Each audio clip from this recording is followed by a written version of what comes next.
नमस्कार सांग माने मु जमुना गोटे नाम नुहे गोटे घरणीर परिचय। मो कहानी आरंभ हुए सकाळ आलोक आसवा पूर्व समस्ते जितेबले शोइथिबा बेले तेबे मु उठी पड़े कारण मो घुम उपरे मो परिवार सकाळ निर्भर करे। किंतु मो सपन केवल रोषे घर पर्यंत सीमित नुहे। मु घरटी को सजाए चुली जलाए परिवार पाई सबकिछि प्रस्तुत करे। गृहिणीर काम केबे शेष हुए ना किंतु से काम को केही जब बोली गणना करती ना।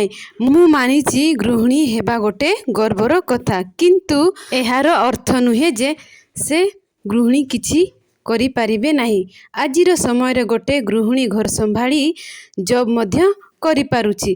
केही घर ऑनलाइन काम करुछि, केही छोट बिजनेस आरंभ करुछि, केही वीडियो बनै निज परिचय गढ़ुछि। सुजोग मिलिले गृहिणी मध्य सफल हेई पारे। मोर मध्य एक इच्छा अछि परिवार को संभाली संभाली निज पाई किछि करिबा, निज हाथ रे किछि आय करी निज पाई दौड़ाइबा। कारण गृहिणीर स्वाधीनता संपूर्ण परिवार को शक्तिशाली करे। राति हेले मु भगवान को एमिति मागे मो परिवार खुशी रे रुहंतु आउ मो स्वप्न को उड़ीबा को सहयोग मिलु। मु जमुना जिए घर को मध्य भल पाए आउ मो स्वप्न को। सांग माने आपण माने कोन भाबुचंती गोटे गृहिणी जॉब करि पारिबो कि नाही कमेंट करी मते निश्चय कहिबे। एंती मो चैनल को भल पांतु, मो चैनल को सब्सक्राइब करबा पई धन्यवाद सांग माने। Bye bye.